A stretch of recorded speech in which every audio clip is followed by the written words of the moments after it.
Making Greek yogurt at home is simple and economical. It starts with two very simple ingredients, whole milk and a starter.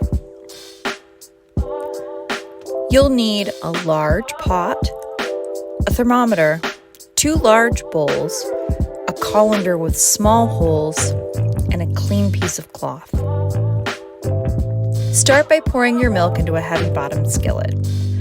Over a medium-high heat, begin the process of warming the milk. It is crucial to stir the milk constantly so it doesn't scorch to the bottom of your pot. This is my favorite tool for the job, a firm silicone spatula.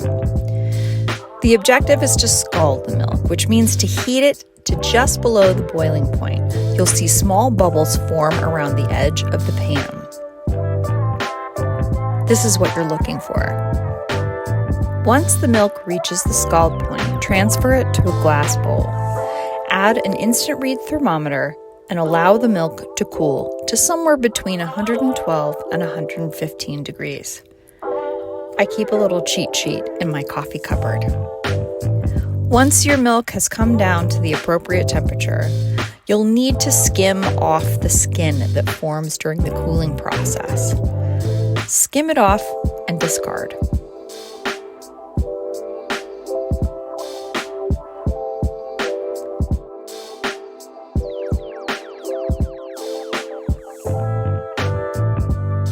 Now we add our starter.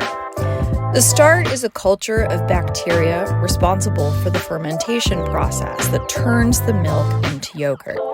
In simpler terms, a small amount of plain, full-fat yogurt.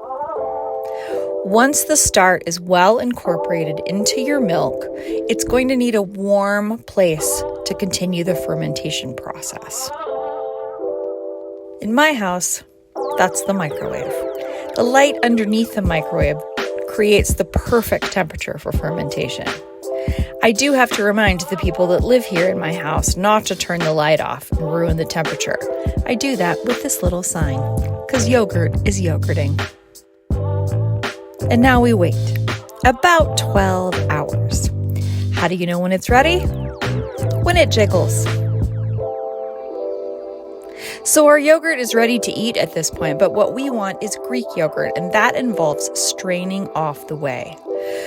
Line your colander with your cloth. I use a sheet of muslin that I only use for yogurt.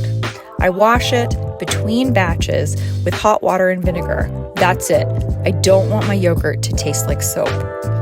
Pour your yogurt into the colander. The whey will run off over the next few hours. Now is a great time to pull your start for your next batch. Just put it in the fridge until you're ready. Allow your yogurt to drain in the refrigerator for several hours. The whey will drain off into the bowl underneath your colander.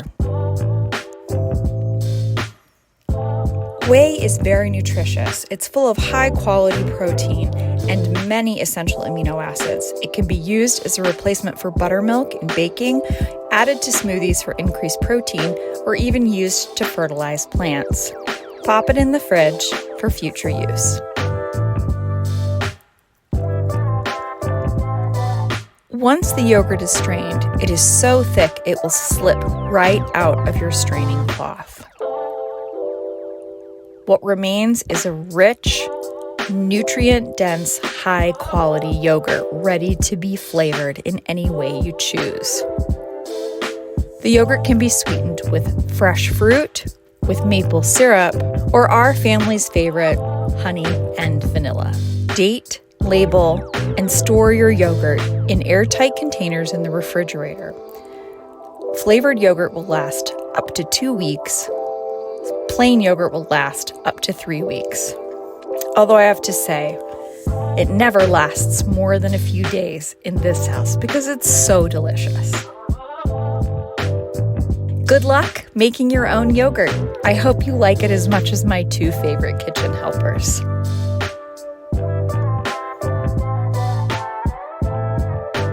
Thanks for watching.